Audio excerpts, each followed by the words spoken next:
Well, the arrest of the former president of the Philippines, Mr. Rodrigo Roa Duterte, is an important moment. The office has been investigating the situation of the Philippines for some time in relation to the so-called war on drugs. Last month, under the supervision of Deputy Prosecutor Manjay Niang, the team submitted a warrant application to the judges of the pre-trial chamber. The judges have issued that warrant and it's been executed. And in issuing the warrant, the judges have found reasonable grounds to believe that Mr. Duterte has committed the crime of murder as the founder, as the head of the so-called Davao death squad, as the mayor of Davao City, and then later as the president of the Philippines between 2011 and 2019. And I think it's important to show that the office has been working with communities, with states, with international organizations, with other partners to make sure that the investigation could be focused and could move as effectively as possible. And the fact that it's been executed is important to victims. It means a lot, I think, to victims. That's the feedback we've already received. And many say that international law is not as strong as we want, and I agree with that. But as I also repeatedly emphasize, international law is not as weak as some may think. When we come together, when we work, when we build partnerships, the rule of law can prevail, warrants can be executed, and it's important to underline as we now start a new stage of proceedings that Mr. Duterte is presumed innocent. He will make his initial appearance before the court soon, and the focus of the office is on the judicial proceedings and on proving its case before the judges of the International Criminal Court. Mananagot kayo dito dahil pagtatraidor talaga to sa bayan. Ang dami na nagpapaliwanag ng mga magagaling na abogado, even ang ating kaibigan na si Sas na nag-aral ng international relations ay may mga nakitang mga loopholes, na nilabag mismo ng gobyerno ng Pilipinas. At ang mga pulis ay si Torre, lalo na si Torre, ay nilabag mismo nila hindi lang batas ng Pilipinas, kundi mismo ang rules din ng ICC. Dahil nga hindi nila dinala ang sa tamang proseso, iniharap sa ating local court ang ating Pangulong Duterte, 'di ba? O yung tinatawag na judicial authority or like sa Korte Suprema, pinaliwanag na rin ni spokesman nung tayo nagpuyat ng almost 11 hours. Salamat kasi hindi kayo bumibitaw. Maraming salamat, Iloilo, Davao, Cebu, Butuan, all over the Philippines na po. At all over the world actually, ang nag-gather para ipakita yung suporta kay Pangulong Duterte. Pero gusto ko lang unahin sa ating topic na ito, yung kagaguhan nitong DILG Secretary na si John Vic Remulla na crush ni Lisa Tanas, na nag-aaya na pagka-presidente dahil ay talagang ang pangarap nila nakawin ang pera ninyo, talaga kayong pahirapan. So, nakarating si Pangulong Duterte hindi sa Netherlands, hindi nakasama yung nurse, hindi nakasama yung abogado dahil unang dahilan ay walang visa. Mamaya tatalakayin natin kung ano dapat ang remedyo na ginawa ng gobyerno natin. Kaso wala ng gobyerno na tayo. So ngayon, ang Pangulo, sabi nga natin, hindi convicted ang Pangulo. At number one, lahat, actually, na hindi na tayo kasapi sa ICC. Nakita nyo, nagbabaston si Pangulong Duterte. Diba? Ano dapat ang ginawa ng gobyerno ng bangag? Pero bangag nga, ano pa expect natin, mga kababayan? Nakipag-ugnayan dapat sa DFA, sa gobyerno, country to country, sa gobyerno ng Netherlands. Kasi paparinig ko sa inyo, ang kabubuhan, ang kasamaan nitong Remulla na to, na demonyo at patawa-tawa pa. Pakinggan niyo muna. Ulitin natin. Tinanong siya kung ang mga nurse at yung mga kasama ni Pangulong Duterte,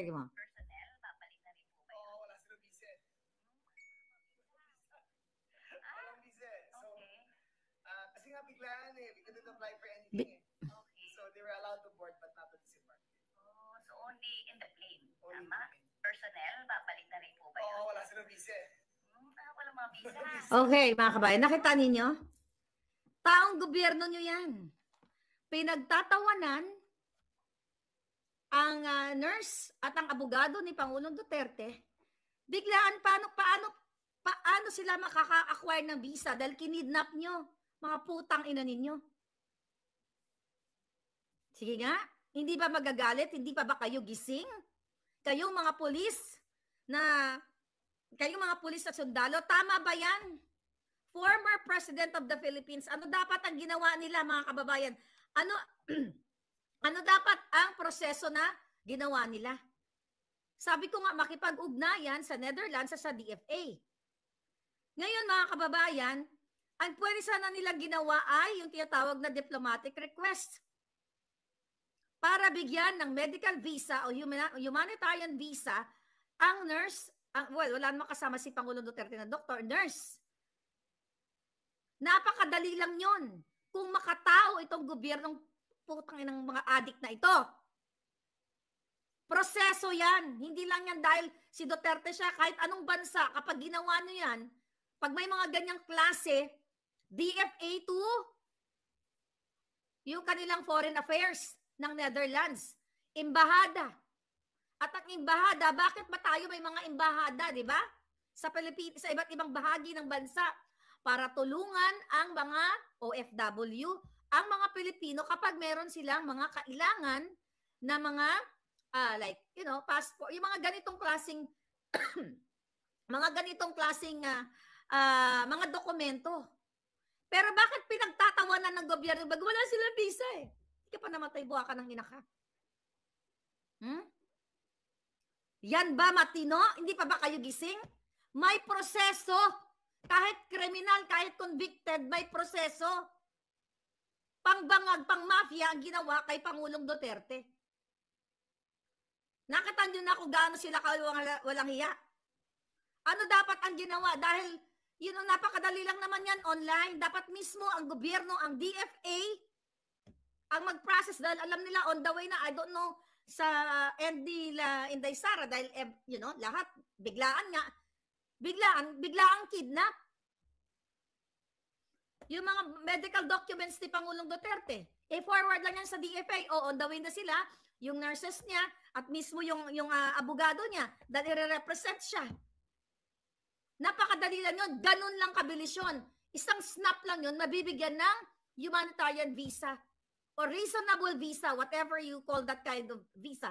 Reasonable visa para ibigay sa nurse o sa doktor na kasama niya at sa abogado. Pinabayaan nila, mga kababayan, ang Pangulong Duterte na mag-isa doon. Ang lamig-lamig dyan sa Netherlands. Sakita nyo yung ating mga kababayan, naka-double coat sila. Ang Pangulong Duterte naka-plain t-shirt lang. Gusto nilang patayin ng Pangulo. Not gurgur na directly, but gugurguro nila sa sakit. Pwedeng magka-pneumonia ang Pangulo. Ako nga hanggang ngayon, galing ako sa Europa, doble-doble na ang ano ko. Meron pa akong warmer and everything. Hindi ko kinaya. Ang Pangulo mag-80 anyos na. Ganito kademonyo ang bangag niyong gobyerno. Patawa-tawa pa ang hayop na Rimulya kasi pinlano nilang kidnapin ang Pangulo. Ang Pangulong Duterte. Yan ang totoo, mga kababayan. Pinlano nila, kaya mismo yung eroplanong sumundo kay Pangulong Duterte ay sa kanila. Pinagkanulo nila ang Pangulo. Yan ang totoo. Napakadali lang gawin yan. Now, ano ngayon? Tatanga. Another thing, mga kababayan, dahil dito ay viral, lahat tayo, nakikita mo talaga ang dami nagmamahal kay Pangulong Duterte. Anong ginawa ng putang inang Marcos government? Alam niyo ba na nag-release sila? Okay, by the way, basahin ko lang muna dito. Itong official statement ni Medjaldea. Lawyer ni Pangulo. I am Salvador Medjaldea, one of the counsel of former President Duterte. The 79-year-old former president has been forcibly pinuwersa, or another term is kinidnap, in-extract, dinukot, for forcibly taken outside the Philippines, a sovereign nation with a fully functioning government and judicial system. He has not consented to be taken outside the Philippines as his counsel, as the ICC, to ensure the safety of the 79-year-old former president and access to him on immediate hospital confinement and other medical attention as provided under our Constitution and international laws. Nakita ng ating mga kababayan na mag-isa lang yung Pangulo, ganito harap-harapan, nakita ng buong mundo kung paano maging kidnapper si Lisa Marcos at si Marcos Jr. sa pakikipagsabuatan kay Torre. Si Lisa Marcos ay isang kidnapper. Ulitin ko, bakit kidnapper? Nang pag-kidnap ng 2 bata sa Turkey at haharapin niya lahat yan sa darating na panahon, sa tamang panahon, haharapin lahat ng buwakan ng inang yan at magbabayad kayo sa taong bayan. Ngayon, mga kababayan, sabi pa niya ni Mr.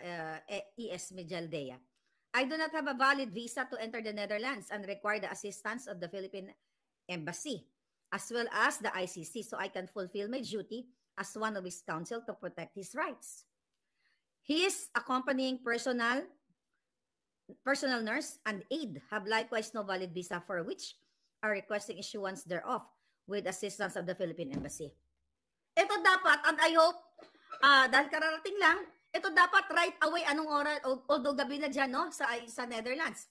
Dapat first hour in the morning, mamaya pagising nyo dyan sa Netherlands, ma-issuehan ng visa yung nurse. Hindi ko alam kung ibinalik pa sila, may update. Wala akong update eh. Kung naibalik, mag-comment kayo dyan kung nasaan yung mga nurse. Baka ibinalik nila kasi sa patawa-tawa ni John Vic.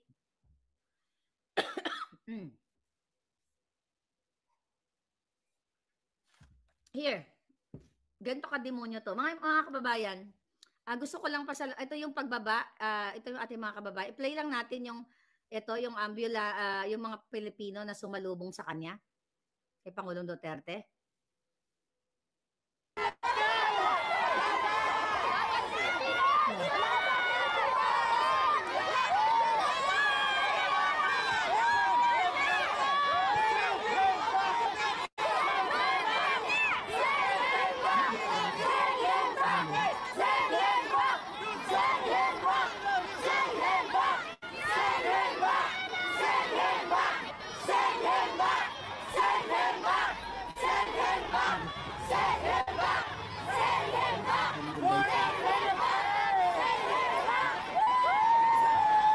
That's good. All right. Ito ang in-interview nating kababayan. Send him back ang sigaw nila. So please send him back to the Philippines. Dali. From the start. Bakit po ba? Malaman po bakit ka nandito. In English po. We are so sad that they bring our president here because he doesn't deserve this. He doesn't deserve to be in jail. He's the best president in the Philippines. Yes. And how do you feel seeing him going to We are so sad. We don't want him to be here, to be in jail. We don't want that. So please send him back to the Philippines. Send our president back to the Philippines. Please. Please. Please. Send him back. Send him back. Send him back. Send him back. Send him back. Send him back. Send him back. Alright. Tapos na. Yun, mga kababayan. Yeah. May mga nababasa ako, nabigyan daw ng visa. Nabigyan, I don't know, we have to verify that. Wala pang update kasi bago ako nag-vlog, wala tayong update. Okay. Ito pala yun. Yung kaninang pinlay. Okay. Nakita na.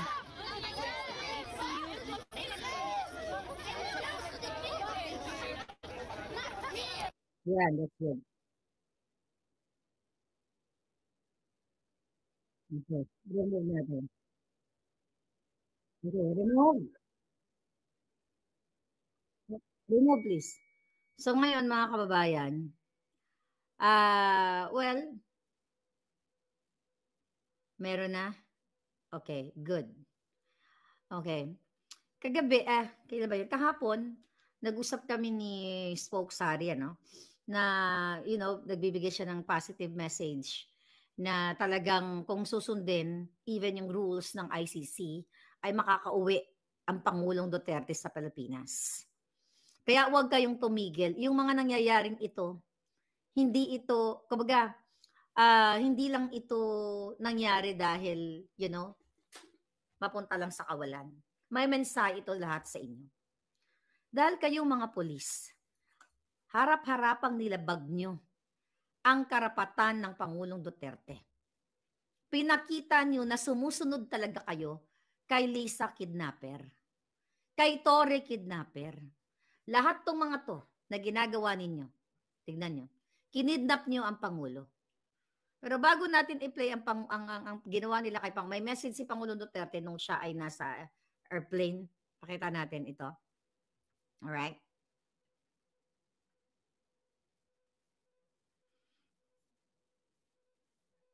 I know, not the one, I think. Yeah, that one. Okay, tingnan natin.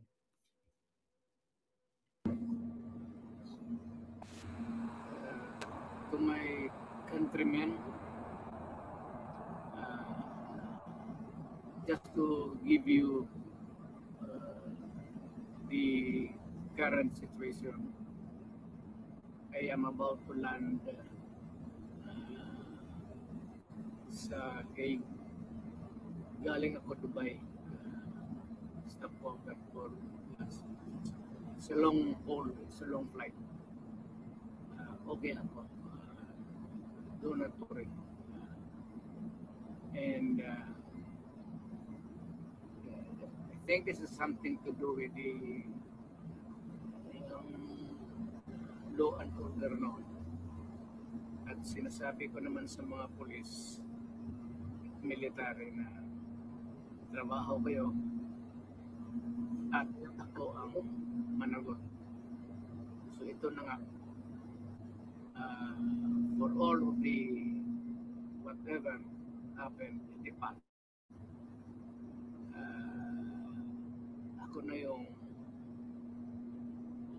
nag-front sa ating law enforcement at military.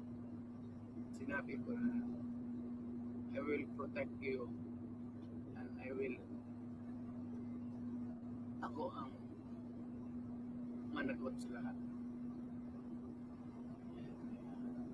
This will be a long legal proceedings. But I say to you, I will continue to serve the country at so be it. Kung ganun ang destiny ko. Salamat. Nakita niyo mga palangga. Actually nakakalungkot talaga yung message si Pangulong Duterte. Sinalo niya lahat sa kabila ng pagbigay, pagbigay sa inyo, mga kapulisan. Dahil ginawa lang ni Pangulong Duterte na patahimikin ang kaguluhan sa Pilipinas dahil mga anak ninyo, mga apo ninyo, ginugurgur ng mga walang hiya. Dahil nagbabiral nga at pinag-uusapan ng buong mundo, nagbigay ng direktiba ang mga hinayupak, okay? Ang Malacanang. Imagine nyo, ito, okay? Mga kababayan, ito ha, nagbigay ng direktiba right there and then, ang Philippine National Police na pinagbawalan ang lahat ng kapulisan na mag-post, mag-comment, mag-like sa national issue daw. Pero pinagbawalan nila na mag-post, mag-like, magbigay ng sentimiento, ang mga pulis, lahat kayo, walang exemption. Tignan mo ito. Ito, I believe nakita nyo ng iba sa inyo. Nakita nyo na yan, di ba? Babasahin na lang natin. Ano nakalagay sa memo nila? Okay? Reference, okay, to memorandum, reference memorandum from this office dated March 11 with subject, okay? PRO, teka, masyadong ano lang. With subject and labo. Ito pala sabi niya. Ito, number 2. This pertains to the memorandum regarding the reiteration on the guidelines. Yes. In posting of contents on social media. Nire-reiterate nila, pinipilit nila na pagbawalan kayong lahat ng mga pulis, yan ang kalayaan ninyo. Pinapatay yung kalayaan ninyo, sumusunod pa rin kayo? Martial law na nga, sabi ng mga kababayan natin. Number 3, in this regard, ito, reference memorandum from the office dated March 11, 2025 with subject reiteration of PRO to implant to PNPMC2 number guidelines in posting of contents on social media. Pinipigilan kayo pa na wag i-post si Pangulo Duterte, wag makialam sa issue ng gobyerno. Imagine nyo, sabi ni Gina Cabosas, impeach. Bangag. Hindi impeach, lumabas kayo. Mag-people power kayo, kayong mga talagang dapat, yung mga pulis, manindigan kayo, sinusuppress ang kalayaan ninyo. Diba? Inciting to whatever ba yan? Hindi. Kayo, pinigilan kayo, sabi in this regard, you are once again directed to remind, once again, kasi paulit-ulit sila, binibigyan ng direktiba, to remind your personnel, excuse me, to refrain from sharing, commenting on national issues, and direct to the following named personnel to explain in writing for violating the said policy. Tignan mo, sino mga pinatawag? Si Patrolman Steve Palunday, Patrolman Alvea Cambay, medyo malabo lang, PMSG Shermay Dagiyag, Patrolman Alexander Andal, Patrolman John Paul Casbilio, saan yan? Office Unit taga Isabela, taga Santiago, dalawang taga Santiago, RMFB2, NBPPO, I don't know kung saan yan. But anyway, pinagpapaliwanag ang message nga dito sa nag-send sa atin, sana po ay umabot ito sa social media dahil gusto din namin, galing sa pulis, dahil gusto po namin marinig ng iba ang boses namin. Sadyang nakakatakot lang po kasi trabaho namin ang nakataya. Maraming salamat po at makakaasa po kayo sa buong suporta namin. Lalo kaming may maliliit na ranggo sa hanay. No! Mag-speak up kayo. Wag yung hayaan. I-suppress kayo. Tingnan mo mga palangga, ito yung mga in-screenshot. Ayan yung mga pulis na nag-post. Dahil ang sabi na, sinishare nila yung we stand with PRRD, solid PRRD. Personal nila yun. Yun yung nararamdaman nila na yung dati nilang commander-in-chief. Ayan mga kababayan. Yan yung mga pangalan, papeles yan na naka-attach doon sa memorandum nila. Papers yan, yung mga post ng ating mga pulis. Manindigan kayo. May isa daw na bumitaw sa pagkaswat. Hindi lang yun, lahat ng departamento. Although dalawa pa lang, halos lahat siguro ng departamento. Although dalawa pa lang yung hawak natin dito na sinend sa atin, kasama na dito ang Civil Service Commission. Look at that. Binigyan din ng memo ang Civil Service Commission. Alright? So, ano nakalagay dito, mga kababayan? Alright. May inano silang batas. Section 55, political activity. No officer or employee in the civil service, including members of the armed forces, shall engage directly or indirectly in any partisan political activity or take part in any election except to vote. Diba? Ano ba? Nag-rally ba ang mga pulis? Nagbigay lang sila ng sentimiento nila at nag-share lang sila ng kanilang support. Hindi naman sila nag-organize ng kung ano pa man. Pero kung kayo ay mga pulis na nakakarinig nito, kayo mga taong gobyerno, anong sabi dito nila? Nothing herein provided shall be understood to prevent, sabi niya, any officer employee from expressing his views on current political problems or issues or for mentioning the names of candidates for public office. Whom? Teka na, article pala to. So nakalagay dito nakalagay dito sa section 55 na pinakita nila dito sa letter nila sa Civil Service Commission. Okay? Alright. Mga kababayan, na nakasulat dito, nothing herein provided shall be understood to prevent any officer or employee from expressing his views on current political problems. Nakay dito na hindi nakasulat na binagbabawalan ang political views o yung sentimiento tama ba? Doon sa kasalukuyang problema sa politika or issues or from mentioning the names of candidates for public office whom he supports. So hindi bawal sa batas na sasabihin ng mga nagtatrabaho sa gobyerno, ng pulis, ng AFP, na sasabihin niya na sinusuportahan ko si Duterte. Pero ngayon, ang PNP, ang Lisa Canas Bangag Administration, ay nagre-release ng memorandum sa lahat ng taong gobyerno para pigilan ang kanilang malayang pagpapahayag, malayang pag-express ng kanilang suporta na tinatayuan nila ang Pangulong Duterte dahil may utang na loob sila dahil dinoble ang kanilang sweldo, mga kababayan. Ano pa ginagawa ninyo? Lumabag kayo lahat sa batas. Lalo na yung mga pulis na nagkalo-kalo doon. Sinusunod nyo ang kidnapper niyong amo na si Torre. At si Lisa, kinidnap niya, nangidnap kayo. Mga duwag ang mga pulis, wala namang ni isa man lang sa inyo nagtanggol kay Duterte. Yung nag-iyak doon, dapat nung iniyak. Yung iniyak nyo dyan, dapat nanindigan kayo.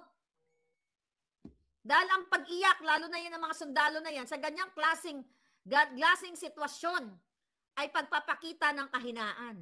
Pero kung nanindigan kayo at hindi kayo umiyak dyan, sinabi nyo sa inyo na okay, kung lahat kayo na nandoon, ay hindi ko na gusto nakikita ko sa inyo, Mr. Toreng animal na uling. Dahil ginagawa natin, hindi ako susunod sa'yo dahil kidnapping na ito. Kung ako pulis, hindi ako susunod dyan. Di bali nang magtanim ako ng kamote, mamulot ako ng basura or whatever, hindi lang ako susunod sa pangingidnap